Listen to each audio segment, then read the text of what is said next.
আপনারা দেখতেই পাচ্ছেন বাস থেকে নেমে পড়েছি। এবার নেমে আমরা যাব ইকো পার্ক। এখান থেকে নাকি 10 মিনিটের রাস্তা পায়ে হেঁটে গেলে। তো আমরা পায়ে হেঁটে যাওয়ার রিস্ক নেবো কেন, টোটো জিন্দাবাদ, টোটো করে চলে যাব ইকো পার্কে। আপনারা দেখতেই পাচ্ছেন বিশ্ব বাংলা গেটের ভিউটা হেভি সুন্দর লাগছে, হালকা হালকা পানি পড়ছিল, কিন্তু তখন মৌসুমটা হেভি সুন্দর ছিল। আর কলকাতায় ঘুরতে যাওয়ার মজাটাই আলাদা, কি বলবো।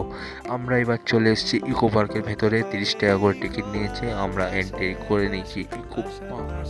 আপনারা দেখতেই পারছেন কত সবাই রিলস বানাচ্ছে, বাবলো।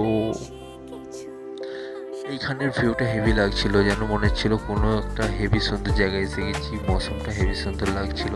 আর এইটা দেখতে পাচ্ছেন বাংলার গ্রাম বলে একটা ছোট পাড়া পার্ক আছে ইকো পার্কের মধ্যে, তাতে 10 টাকা করে টিকিট। সেইটার ভিডিও আমি আলাদা করে ঢেলেছি, আই বাটনে লিঙ্ক আছে, ক্লিক করে দেখতে পারো। আর এই দেখতে পাচ্ছ আইফেল টাওয়ার, একটা ভাইরাল জিনিস ভাই কলকাতায়, আইফেল টাওয়ার। তো আমরা ওই আইফেল টাওয়ার দেখার জন্য একদম চলে যাচ্ছি আইফেল